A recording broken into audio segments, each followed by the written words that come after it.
Pour plus de 20 millions de personnes à travers le monde, la Pologne est bien plus qu'un pays. C'est une terre de racines profondes, d'histoires complexes et de traditions bien vivantes, un point d'ancrage, une certitude. Mais pour beaucoup d'entre eux, la Pologne est aussi une image dans un cadre, une langue parlée au téléphone, le souvenir d'été passé au pays. Ils sont la Polonia, cette immense diaspora qui navigue chaque jour entre deux mondes, intégrés, mais pas tout à fait assimilés parfois, proches, mais toujours un peu à part. J'ai des amis d'ailleurs qui me racontent, comme Anna, qui me disait je parle polonais, je mange polonais, ma grand-mère m'a appris les chants de Noël polonais, mais quand je retourne en Pologne pour les vacances, dans les réunions de famille, il y a toujours ce petit sourire. Ah, mais toi, la française. Et quand elle est en France, dès que son nom est prononcé, la question fuse. Ça vient d'où? On lui rappelle alors qu'elle est polonaise. Alors, qui est-elle au final? Comment donc ces millions de Polonais et leurs descendants en Europe vivent-ils cette double identité entre le désir de préserver un héritage et la pression parfois insidieuse de l'intégration? Se cache en fait une réalité complexe, une quête d'appartenance marquée par les défis, des blessures silencieuses et une incroyable résilience. Aujourd'hui, dans le podcast du Double K, on va essayer d'un petit peu décrypter ce visage moderne de la diaspora polonaise en Europe. Pour comprendre l'identité polonaise d'aujourd'hui, il faut remonter le fil d'une histoire faite de départ. On ne quittait pas toujours la Pologne par choix. Pendant plus d'un siècle, de la fin du XVIIIe à l'aube du XXe siècle, le pays était littéralement rayé de la carte de l'Europe, partagé entre ses puissants voisins, la Russie, la Prusse et l'Autriche. Le premier grand exil fut celui des âmes, pas celui de la faim. Après l'échec de l'insurrection de 1830 contre l'Empire russe, il y a une vague d'intellectuels, d'artistes et d'aristocrates qui ont trouvé alors refuge en France. C'est ce qu'on avait appelé la grande émigration. On a des figures comme Frédéric Chopin, Adam Mickiewicz, qui ont fait de Paris une capitale de la Pologne en exil, un lieu où l'esprit de la nation survivait loin de l'oppression. Ils n'étaient pas des immigrés économiques, ils étaient ces gardiens de la flamme. Puis, comme on l'a vu dans différents podcasts, le vent a tourné. À la fin du XXe siècle, c'est l'appel du pain, Zachlebem, qui a poussé des centaines de milliers de Polonais, souvent des paysans pauvres, vers les bassins industriels d'Allemagne, de Belgique et surtout du nord de la France. Après la Première Guerre mondiale, la France, en pleine reconstruction, a signé une convention avec la Pologne pour organiser l'arrivée de la main-d'œuvre entre 1919 et 1930. Près de 500 000 Polonais sont venus, surtout pour travailler dans les mines de charbon. Ils ont bâti ces petites Polognes avec leurs églises, leurs associations, leurs épiceries. Ils vivaient en France, mais leur cœur restait profondément polonais. La Seconde Guerre mondiale a ensuite déclenché un nouvel exil tragique, celui des soldats et des survivants fuyant un pays dévasté, d'abord par l'occupation nazie, puis soumis au joug soviétique. Pendant des décennies, l'identité polonaise s'est ainsi maintenue grâce à cette diaspora politique qui refusait de voir sa culture se dissoudre dans le bloc de l'Est. Enfin, il y a cette vague un petit peu plus récente et la plus massive, et celle qui a suivi la chute du communisme, et surtout l'entrée de la Pologne dans l'Union européenne en 2004. Les frontières se sont alors ouvertes entre 2004 et 2008. On estime d'ailleurs que près de 2 millions de Polonais, jeunes et éduqués pour la plupart, sont partis chercher de meilleures opportunités au Royaume-Uni, en Irlande, en Allemagne ou encore aux Pays-Bas. Cette fois, ce n'était plus l'exil forcé ou la misère qui les poussait, mais le désir d'une vie meilleure et l'envie de se mesurer au monde. Une migration choisie qui a profondément transformé le visage de la diaspora. Pour certains, comme pour par exemple la famille Kowalski, préserver l'identité polonaise, c'était un projet de vie, un acte de transmission conscient. Piotr est arrivé en France dans les années 90. Sa femme, Eva, l'a rejoint peu après. Leurs 2 enfants, Zofia, 22 ans, et Yann, 18 ans, sont nés ici. Piotr va dire, dans les récits que j'ai pu lire, pour lui, ce n'était pas négociable. Ses enfants devaient parler polonais, ce n'était pas juste une langue, c'était une porte d'entrée vers la littérature, les blagues que seul un Polonais peut comprendre, la chance de parler sans filtre avec leurs grands-parents. Il avoue que ça n'a pas été simple. Leurs amis parlaient français, ils ont dû insister. À la maison, on parle polonais, c'était une règle. Pour Zofia, elle dit que c'est vrai que parfois, ça peut être frustrant. Pour elle, elle avait l'impression de faire double travail, mais aujourd'hui, elle remercie ses parents. Car quand elle va en Pologne, elle n'est pas une touriste, elle est chez elle, et ça, c'est une richesse incroyable. Cette richesse, il la cultive bien au-delà de la langue. Chaque fête du calendrier polonais est respectée, le partage de l'opłatek à Noël, la bénédiction du panier de Pâques, le świeczonka ou le tłusty czwartek, ce jeudi gras où l'on se gave de pączki, ces fameux beignets polonais. Pour Eva, la mère donc, elle raconte qu'elle pourrait facilement laisser tomber tout ça.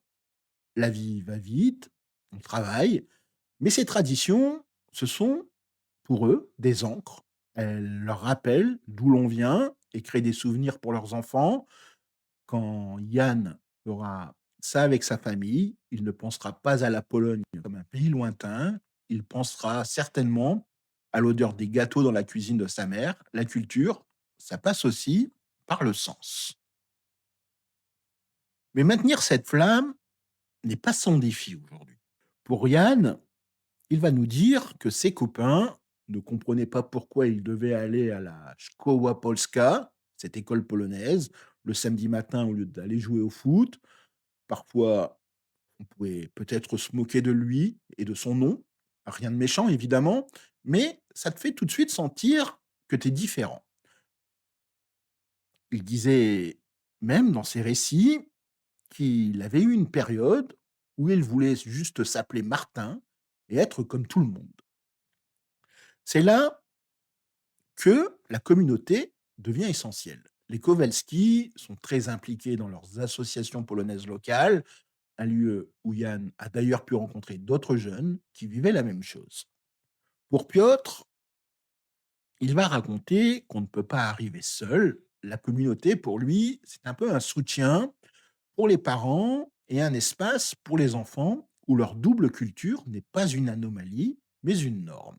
D'ailleurs, on a l'État polonais qui tente même de soutenir ces efforts. En juin 2024, le ministère des Affaires étrangères a d'ailleurs annoncé une réorientation de sa politique envers la diaspora pour renforcer ses liens avec une approche un petit peu plus moderne.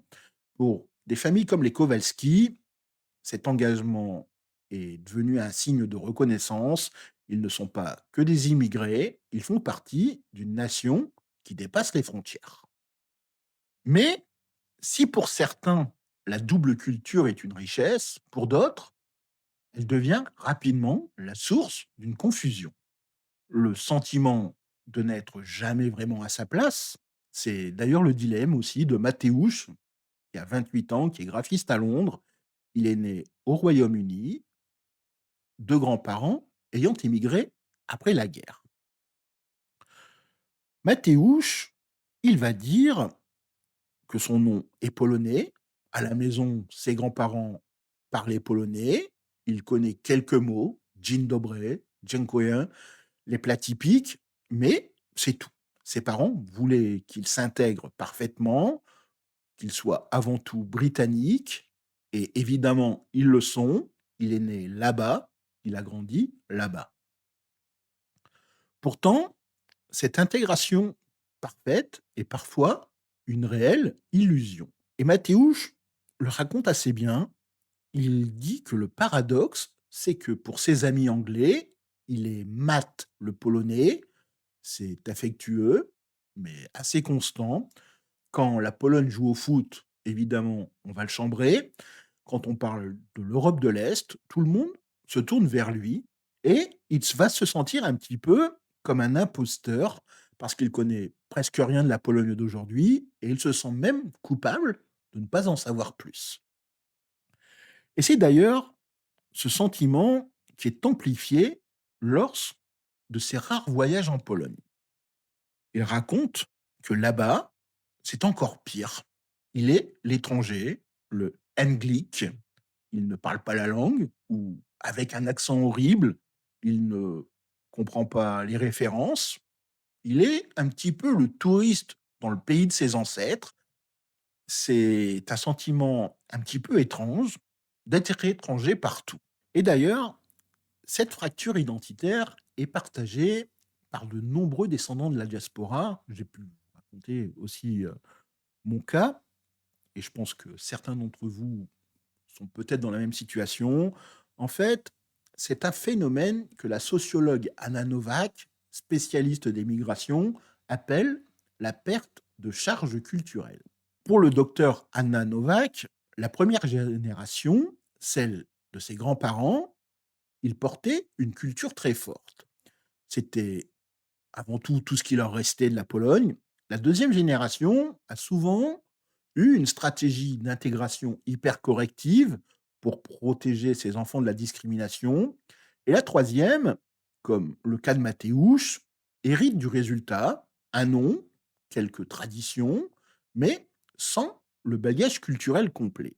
Il se retrouve alors dans un entre-deux, avec un fort désir de renouer avec leurs racines, mais sans les outils pour le faire.